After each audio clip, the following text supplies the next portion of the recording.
Break के बाद एक बार फिर से आपका स्वागत है। बढ़ते आगे, जहां बाबू वीर कुंवर सिंह विजयोत्सव पर बिहार में पहली बार एयर शो का आयोजन किया गया है। करीब 1 घंटे तक चलने वाले इस एयर शो का आयोजन जेपी गंगा पथ पर किया जाएगा, जहां सूर्य किरण की टीम 5 अलग अलग फॉर्मेशन में उड़ान भरते हुए दर्शकों को रोमांचित करेगी। और इसमें वायुसेना के कुल 9 फाइटर जेट्स शामिल होंगे, जो एक साथ आकाश में कलाबाजियां करते नजर आएंगे। भारतीय वायुसेना की सूर्य किरण एरोबेटिक टीम 9 विमानों के समूह के साथ उड़ान भरती है, जिसे डायमंड 9 फॉर्मेशन कहा जाता है। हर विमान में एक विशेष रूप से प्रशिक्षित फाइटर पायलट होते हैं और इस कार्यक्रम का उद्देश्य सिर्फ रोमांच नहीं, बल्कि युवाओं में भारतीय वायुसेना के प्रति प्रेरणा जगाना है। वायुसेना की शक्ति और अनुशासन को नजदीक से देखने का यह अवसर न सिर्फ देशभक्ति की भावना को बढ़ाएगा, बल्कि युवाओं को एयरफोर्स ज्वाइन करने के लिए प्रेरित करेगा। इसी पर अधिक जानकारी के लिए हमारे साथ हमारे सहयोगी गौतम जुड़े हुए हैं, उनसे बात करेंगे। गौतम, आज ही वो दिन है जब वायुसेना आकाश में कलाबाजियां करेगी और अपनी जो प्रतिभा है उसे दिखाएगी। क्या है पूरी जानकारी, कितनी तैयारियां हो चुकी है? देखिए, बहुत ही ऐतिहासिक क्षण है पटना के लोगों के लिए, क्योंकि इस तरह का जो कार्यक्रम है अमूमन सामान्य रूप से देखने के लिए नहीं मिलता।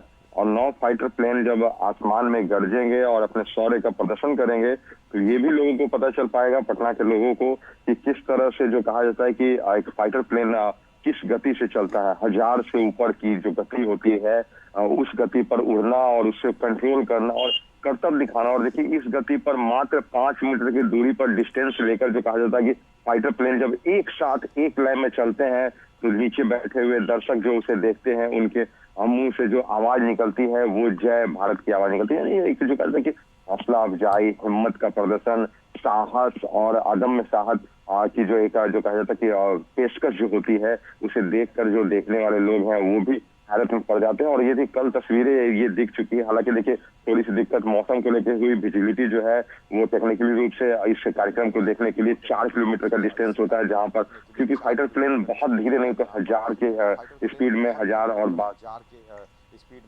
और 1400 का स्पीड जो होता है उसके उड़ने का, उस स्पीड पे उड़ते हैं। और वो जब सामने से आपके गुजरेंगे तो महज 1 सेकेंड का भी समय जो है वो कम ही, हम कहेंगे कि वो उस कम समय में जो है वो आपके सामने से गुजर जाएगा। तो एक विजिबिलिटी होती है जो 4 किलोमीटर तक का जो है, क्योंकि आगे तक वो आप उसे देख सकें, टाइम ड्यूरेशन कुछ बढ़ सके। कल 2 किलोमीटर तक की विजिबिलिटी थी और जो आसमान में पक्षी उड़ रहे थे तो वो भी एक खतरा था, क्योंकि देखिए फाइटर प्लेन जिस हाइट पर चले जाते हैं उसके बाद जो कहा जा सकता है कि 100 मीटर के नीचे जो कहा जाता है कि उनका उड़ना एक बहुत ही साहसी जो ये कर्तव्य होता है। और उसमें भी एक ये बात कि आप एक साथ जो है वो 5 मीटर की दूरी पर 9 फाइटर प्लेन जो उड़ रहे हैं और हैरत अंगेज कारनामे जो दिखाते हैं, वो लोगों को अचंभित कर देता है। साथ ही साथ पैराग्लाइडिंग, आकाश गंगा की टीम जो है वो पैराग्लाइडिंग करते हुए जो है वो आसमान से 8000 से 10,000 फीट से जो है वो डिस्टेंस कवर करते हुए पैराग्लाइडिंग करती है। और कल भी जो तस्वीरें दिखी बाबू वीर कुंवर सिंह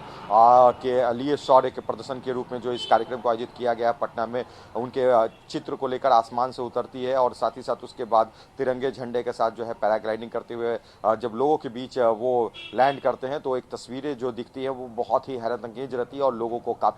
तो आज का दिन जो है वो 10 बजे से लेकर 11 बजे तक का वो समय निर्धारित है, जहां पर बिहार के मुख्यमंत्री, अन्य गणमान्य लोग इस कार्यक्रम को देखेंगे। और शौर्य का जो प्रदर्शन होगा आसमान में, क्योंकि धरती पर कई तरह के कार्यक्रम होते हैं, पानी में भी होते हैं, मगर आसमान की जो एक जो कही जाती है कि जो प्रदर्शन होता है वो बहुत ही जो कहा जाता है साहस भरा प्रदर्शन होता है। और हमारे एयरफोर्स के जवान सूर्य किरण की जो टीम है उसका जो प्रदर्शन होता है उसे देखने के लिए कल भी कड़ी धूप में लोग खड़े हुए थे। बिल्कुल गौतम, कल तो लोग पहुंचे ही थे, और लेकिन आज का दिन और भी ज्यादा खास है। आज खुद मुख्यमंत्री नीतीश कुमार भी इस कार्यक्रम को देखने के लिए पहुंचेंगे और कहीं ना कहीं देखा जा रहा है कि जो वायुसेना की जो टीम है वो आज अपनी प्रतिभा को आसमान में दिखाने वाला। फिलहाल बहुत बहुत धन्यवाद पूरी जानकारी के लिए। तो एक बार फिर से आपको बता दें कि आज एयर शो पटना में होने वाला है और इसे लेकर जो तैयारियां हैं वो तो कर ली ही गई है, लेकिन यह भी देखने की बात होगी कि जो भीड़ है वो कैसे रहेगी। तो बढ़ते आगे।